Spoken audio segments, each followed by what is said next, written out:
Hello friends, my name is Ipshita Keshri and here we are going to study parotid region, जिसको हम लोग parotid gland भी mainly बोल सकते हैं क्योंकि उस रीजन में हमारा parotid gland लाई करता है। तो अब जनरल एनाटॉमी में अगर हम लोग parotid gland का जाएंगे तो parotid gland एक सीरस ग्लैंड होता है। तीन टाइप के ग्लैंड्स होते हैं, सीरस, म्यूकस और मिक्स्ड ग्लैंड।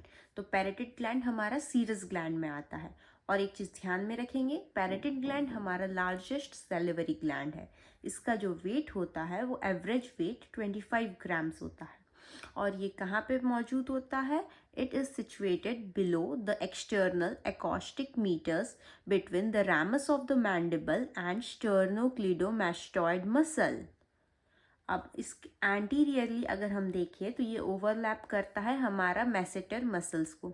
यहाँ पे हम लोग जो भी टॉपिक्स पढ़ेंगे या जो भी नोट्स मैं आपको प्रोवाइड करूँगी ये हमारे बुक बीडी चौरसिया से रिलेटेड होगा, जिसके थ्रू सारा नोट्स बना हुआ है। ठीक, अब हम पैरेटिड ग्लैंड का जनरल एनाटॉमी देख लिए। अब जनरल एनाटॉमी में कैप्सूल आता है, हर चीज़ का एक कवरिंग होता है। तो वैसे ही जो हमारा पैरेटिड ग्लैंड है उसका कवरिंग जो है, उसका कैप्सूल है, उसके बारे में देखा जाता है। देखिए कैप्सूल, इट इज़ फॉर्म्ड, किससे फॉर्म होता है? Investing layer of deep cervical fascia forms the capsule. जो इन्वेस्टिंग लेयर होता है डीप सर्वाइकल फेशिया का, उससे हमारा कैप्सूल फॉर्म होता है। पहले हम एक बार इसको रीड कर लेंगे, उसके बाद हम डायग्राम के थ्रू इसको समझेंगे अच्छे से। It is supplied by great auricular nerve, fascia splits to enclose the gland, superficial lamina and deep lamina. यहाँ पे दो कवरिंग्स होते हैं, एक होता है हमारा सुपरफिशियल लमाइना और दूसरा होता है हमारा डीप लमाइना। अभी सुपरफिशियल लमाइना में अगर हम लोग गए तो वो थिक होता है and adherent to the gland, gland से अटैच्ड होता है हमारा superficial lamina. It is attached above to the zygomatic arch. Deep lamina is thin. It is thin, attached to the styloid process, tympanic plate, angle and posterior border of ramus of the mandible। जो mandible होता है उसके ramus और posterior border से और styloid process और tympanic plate से deep lamina हमारा attach रहता है। अब ध्यान दीजिएगा, ये important है। A portion of deep lamina extending between the styloid process and the mandible is thickened to form the stylomandibular ligament।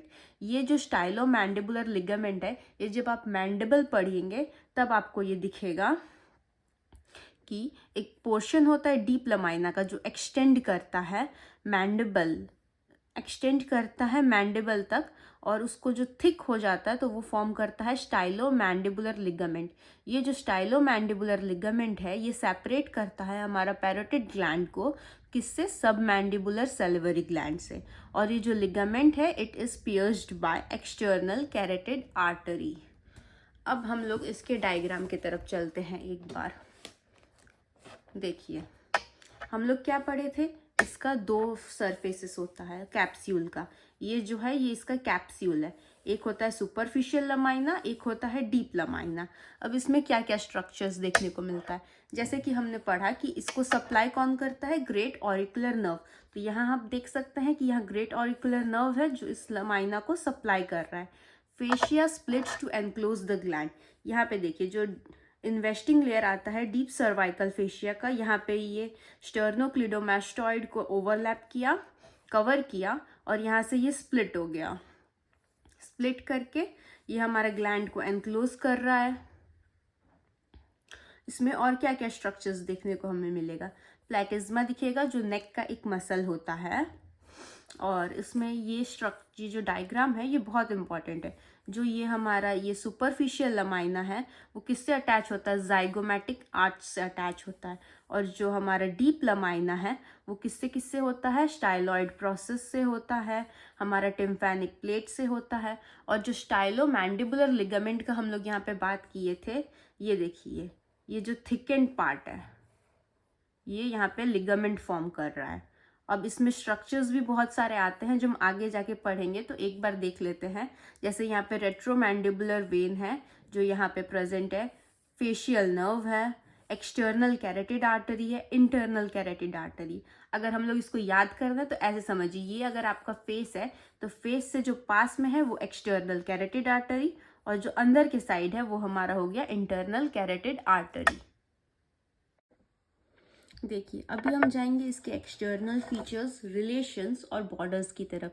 ये जो नोट्स मैं प्रोवाइड कर रही हूँ ये एक सिंप्लीफाइड वर्जन है बीडी चौरसिया का, तो होप आपको इसको समझने में इजी होगी और आपको एग्जाम्स में भी इसको ऐसे ही लिखना है जिस वे में मैं आपको यहाँ दिखा रही हूँ।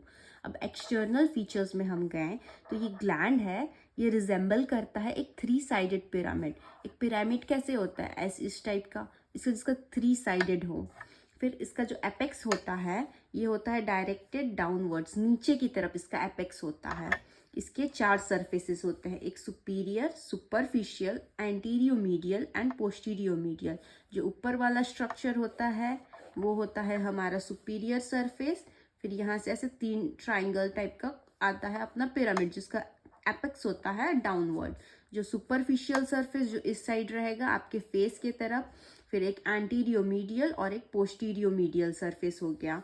अब इसके 3 बॉर्डर्स होते हैं, एक एंटीरियर बॉर्डर, एक पोस्टीरियर बॉर्डर और एक मीडियल या फेरेंजियल एज। ठीक है, अब अगर हम लोग इसके रिलेशंस की तरफ चलते हैं तो जो इसका एपेक्स होता है वो ओवरलैप करता है posterior belly of digastric muscle and adjoining part of carotid triangle. और ये निकलता कहाँ से है, एमर्जेस आउट, जिसमें से क्या क्या स्ट्रक्चर्स निकलते हैं, cervical branch of facial nerve, 2 divisions of retromandibular vein. जो अभी हम आगे पढ़ेंगे रेट्रोमैंडिबुलर वेन कैसे फॉर्म होता है, उसका क्या क्या डिविजन्स होते हैं।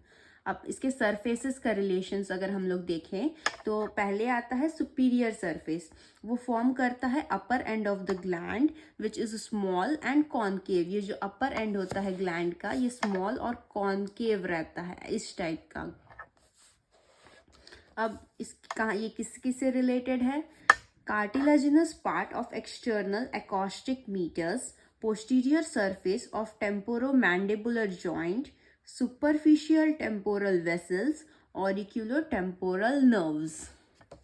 अब नेक्स्ट हम चलते हैं सुपरफिशियल सरफेसेस पे। सुपरफिशियल सरफेस जो होता है वो लार्जेस्ट ऑफ द 4 सरफेसेस होता है। चारों सरफेसेस जितने दिखेंगे उनमें से सबसे बड़ा होता है हमारा सुपरफिशियल सरफेस। ये किससे किससे कवर्ड रहता है, पहले तो स्किन रहता है, क्योंकि फेस में अगर हम जाएंगे जो हमारा पैरेटिड ग्लैंड है उसके ऊपर क्या क्या रहेगा, स्किन रहेगा। सुपरफिशियल फेशिया होगा जिसमें क्या होगा, हमारा नर्व्स होगा, सब मसल्स होंगे। फिर हमारा पैरेटिड फेशिया आ जाएगा, फिर आएगा डीप पैरेटिड लिम्फ नोड्स। अब एंटीरियो मीडियल सरफेस में ये होता है grooved by posterior border of ramus of the mandible and related to masseter muscle, lateral surface of temporomandibular joint, posterior border of ramus of mandible, medial pterygoid, emerging branches of the facial nerve. अब इसका posterior medial surface related to mastoid process, sternocleidomastoid and posterior belly of digastric, styloid process, external carotid artery and facial nerves enters the gland through this surface. Internal carotid artery lies deep to the styloid process. अब इसके हम लोग borders की तरफ जाते हैं। इसके हमने पढ़ा था इसके 3 बॉर्डर्स होते हैं, क्या क्या, एंटीरियर बॉर्डर, पोस्टीरियर बॉर्डर और मीडियल एज, या फिर हम लोग इसको बोलते हैं फेरेंजियल एज।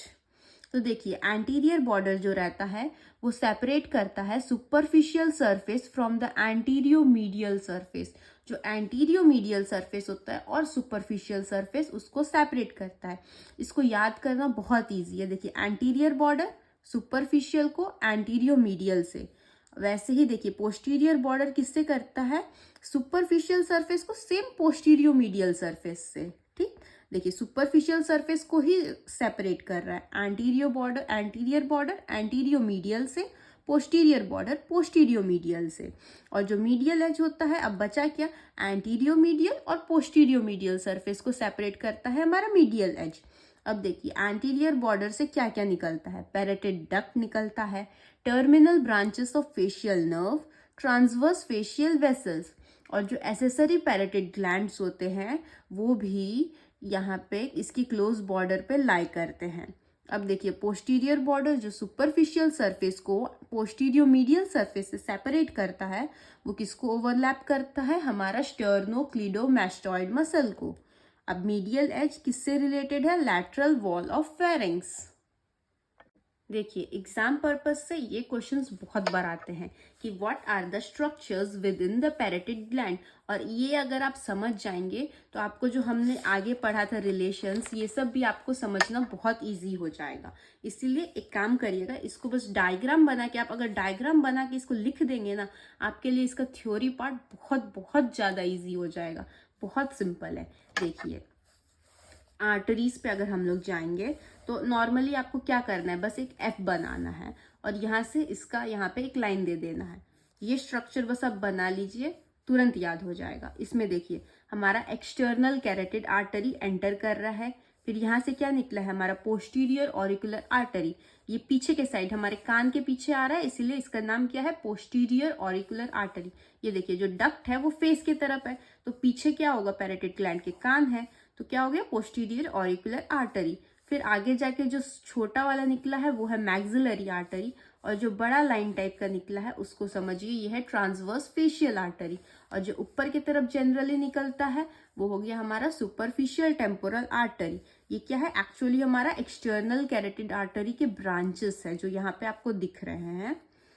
तो बहुत सिंपल स्ट्रक्चर है, इसको आपको याद करना पड़ेगा। फिर आप इसका जब थ्योरी पार्ट में आएंगे तो सिंपली आप खुद से बना के लिख सकते हैं। एग्जामिनर्स को बहुत इजी होता है अगर आप डायग्राम्स रखते हैं आपके कॉपी में, आंसर शीट में, तो एग्जामिनर्स पढ़ते तो है थ्योरी पोर्शन, लेकिन डायग्राम्स देख के जो वो इम्प्रेस हो जाएंगे ना, वो आपको थ्योरी से नहीं हो पाएंगे। इसीलिए जो भी हो आपको एग्जाम्स में डायग्राम्स करने हैं। अब देखिए थ्योरी पोर्शन जो हम इसी को देख के बना सकते हैं बहुत इजीली। जो एक्सटर्नल कैरोटिड आर्टरी है enters through the posterior medial surface. जो पोस्टीरियो मीडियल सरफेस था पैरेटिड ग्लैंड का, वहां से एंटर कौन करता है, एक्सटर्नल कैरोटिड आर्टरी। फिर देखिए maxillary artery lives through anteromedial surface. जो मैक्सिलरी आर्टरी है वो कौन से सरफेस से निकला है, एंटीरियो मीडियल सरफेस से। जो सुपरफिशियल टेम्पोरल आर्टरी है वो क्या देता है, transverse facial artery, and emerges from anterior part of superior surface. देखिए ये सुपीरियर सरफेस से निकल गया, क्या देते हुए निकला, ट्रांसवर्स फेशियल आर्टरी। तो आपको आर्टरी अब आ जाना चाहिए, आप इसको अच्छे से याद कर लीजिएगा। अब बारी आई वेन्स की, तो पहले हम इसका डायग्राम देख लेते हैं। जो मैंने बोला था रेट्रोमैंडिबुलर वेन, यहाँ पे देखिए इसमें, देखिए इसमें दो डिविजन्स भी है, एक एंटीरियर डिवीजन है, ये पोस्टीरियर डिवीजन है, दो पार्ट्स है यहाँ पे। तो देखिए वेन्स जनरली फॉर्म होते हैं सब मिलके, ये यूनाइट होके करते होते हैं। तो देखिए सुपरफिशियल टेम्पोरल आर्टरी आया, सुपरफिशियल टेम्पोरल वेन्स आया यहाँ पे हमारा। ये क्या दिया, ट्रांसवर्स फेशियल वेन यहाँ से यूनाइट हुआ, यहाँ से मैक्सिलरी वेन्स यूनाइट हुआ, और क्या फॉर्म करता है ये हमारा, रेट्रोमैंडिबुलर वेन। तो कौन कौन सा वेन मिलके रेट्रोमैंडिबुलर वेन बना रहे हैं यहाँ पे, superficial temporal, transverse facial and maxillary veins मिलके बनाया हमारा रेट्रोमैंडिबुलर वेन। और फिर अब रेट्रोमैंडिबुलर वेन यहाँ पे दो डिविजन्स में डिवाइड हो जाएगा। जो आगे की तरफ है वो हमारा हो गया एंटीरियर डिवीजन, जो पीछे की तरफ है वो हमारा हो गया पोस्टीरियर डिवीजन। जो एंटीरियर डिवीजन यहाँ से निकला है, तो एंटीरियर डिवीजन एक ब्रांच ऑफ देता है जिसको बोलते हैं हम लोग फेशियल वेन, और ये फिर हो जाता है हमारा कॉमन फेशियल वेन। अब यहाँ पोस्टीरियर डिवीजन की बात करें तो यहाँ पे एक ब्रांच दिया जो हो गया हमारा पोस्टीरियर ऑरिकुलर वेन। जैसे आर्टरी में था पोस्टीरियर ऑरिकुलर आर्टरी, सेम यहीं पे है पोस्टीरियर ऑरिकुलर वेन, और ये कहाँ पे फिर जाके ज्वाइन होता है, एक्सटर्नल जुगुलर वेन पे। तो देखिए आर्टरी का भी डायग्राम लगभग यही था, सुपरफिशियल टेम्पोरल वेन, उधर था superficial temporal artery, transverse facial vein, उधर था transverse facial artery, maxillary when, उधर था मैक्सिलरी आर्टरी। बस यहाँ पे रेट्रोमैंडिबुलर वेन आ गया और यहाँ पे डिवाइड हो गया, वहां पे सिर्फ एक ब्रांच था पोस्टीरियर ऑरिकुलर आर्टरी का, यहाँ पे आपके डिविजन्स आ जाएंगे। तो अब एक बार इसका हम लोग थ्योरी पोर्शन देख लेते हैं कि कैसे सिंप्लीफाइड तरीके से इसको हम लिख सकते हैं। तो ये देखिए जो रेट्रोमैंडिबुलर वेन है वो फॉर्म्ड होता है by the union of superficial temporal when and maxillary when. अब बारी आई है वेन्स को पढ़ने की। तो वेन्स को पढ़ने से पहले हम इसके डायग्राम को समझते हैं जो बहुत इंपॉर्टेंट है। देखिए वेन्स क्या होता है, वेन्स ऊपर से नीचे रीयूनाइट हो के आता है, एक यहाँ से यूनाइट होगा, फिर वो कुछ और फॉर्म करेगा, फिर यूनाइट होगा। तो देखिए वेन्स कहाँ से आ रहा है, पहले हमारा सुपरफिशियल टेम्पोरल वेन जो ऊपर से आया, जिसमें यूनाइट होता है हमारा ट्रांसवर्स फेशियल वेन, फिर इसमें यूनाइट होता है हमारा मैक्सिलरी वेन, और ये तीनों यूनाइट होके क्या फॉर्म करते हैं, रेट्रोमैंडिबुलर वेन। तो देखिए रेट्रोमैंडिबुलर वेन किस किस का रीयूनाइट होने से फॉर्म होता है, superficial temporal when, transverse facial और मैक्सिलरी।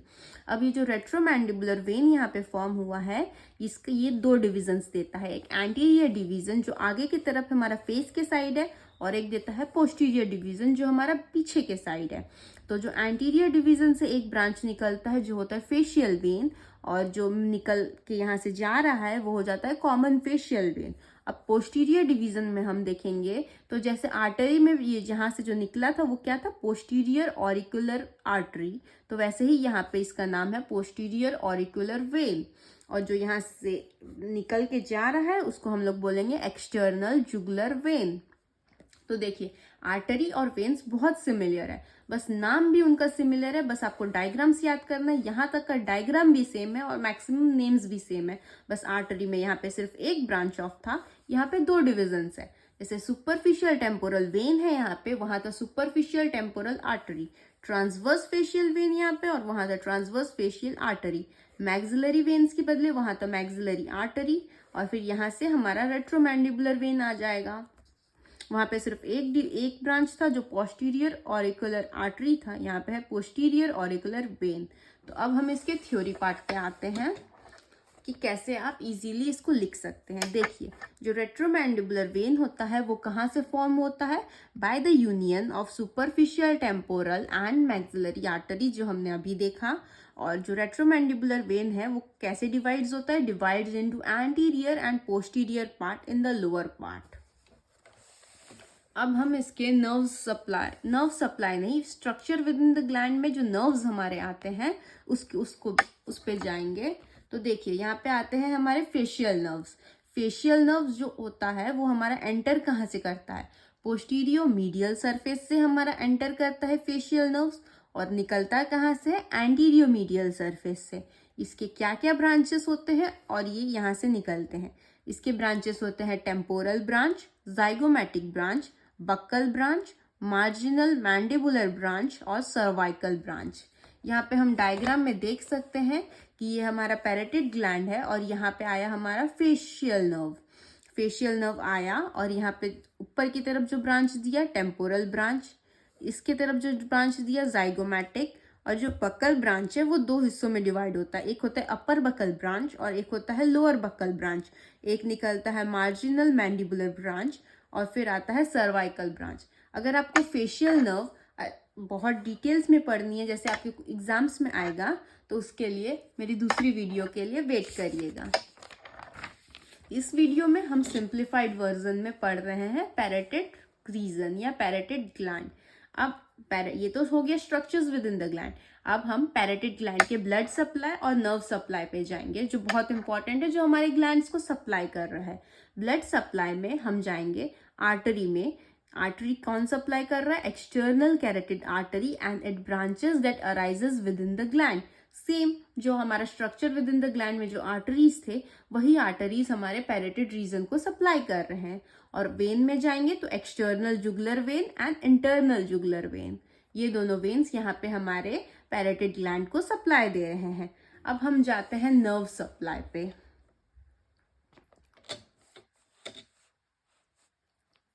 देखिए sensory nerve to the gland, nerves बहुत तरीके के होते हैं। तो जो सेंसरी नर्व हो गया हमारा, वो जो इस ग्लैंड को जो सेंसरी सप्लाई देता है वो कहाँ से आता है, from auriculotemporal nerves to parotid fascia. अब पैरेटिड फेशिया में कौन सा सेंसरी नर्व था, हमारा ग्रेट ऑरिकुलर नर्व सप्लाई दे रहा था। अब हम सिंपैथेटिक नर्व्स में आते हैं। सिंपैथेटिक नर्व्स कैसे हैं, यहाँ पे वैसोमोटर है और पोस्ट गैंग्लियोनिक है। और किससे डेराइव होते हैं, ये plexus around the middle meningeal artery.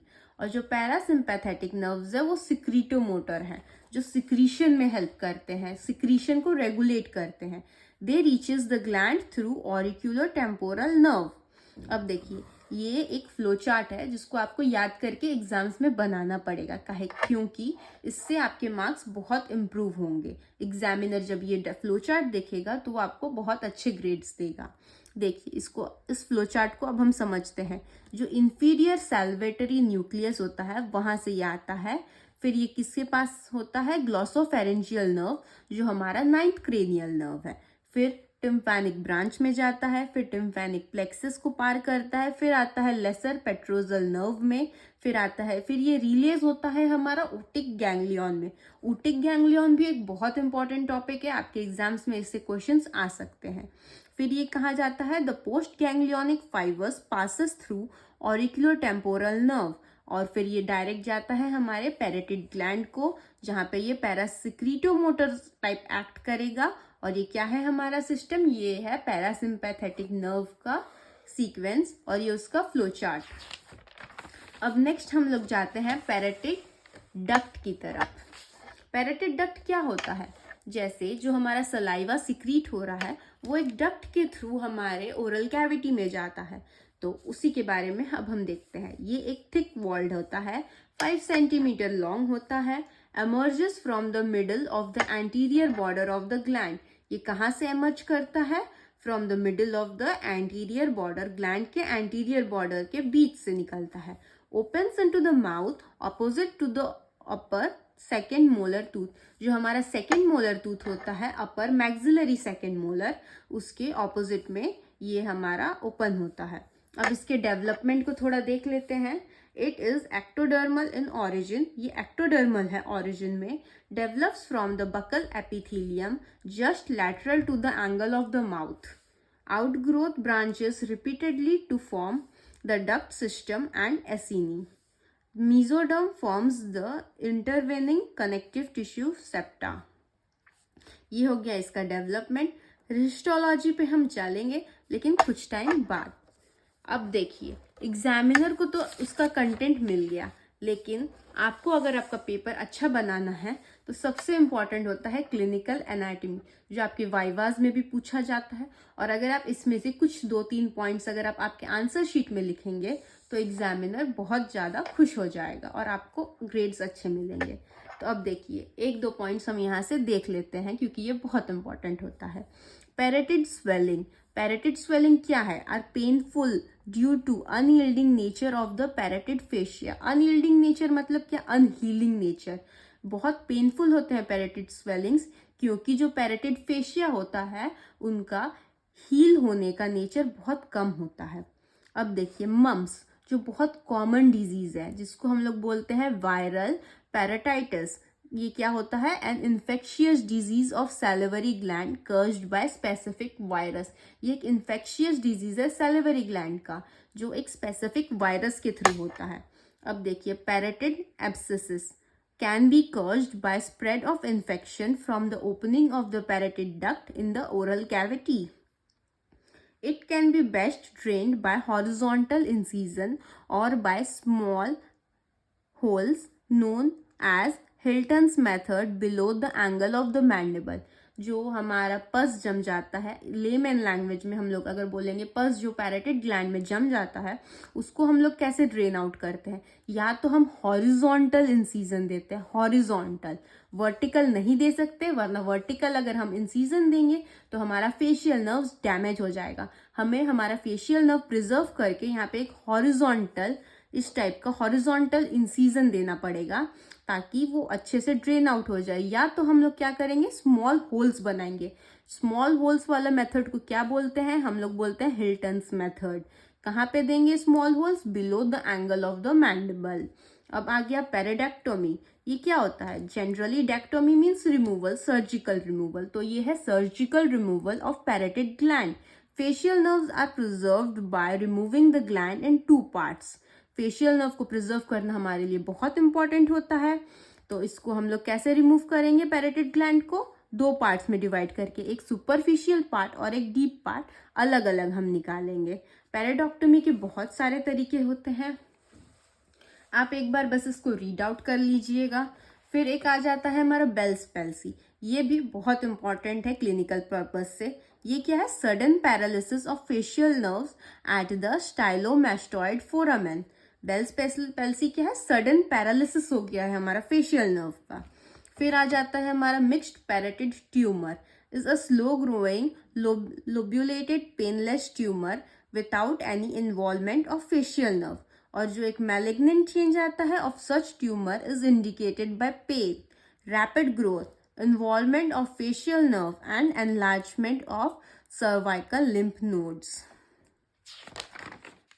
तो लीजिए हमारा पैरेटेड रीजन कंप्लीट हो गया। आपको नोट्स का स्क्रीनशॉट लेना है तो आप आराम से वीडियो के एंड पे मतलब अभी ले सकते हैं।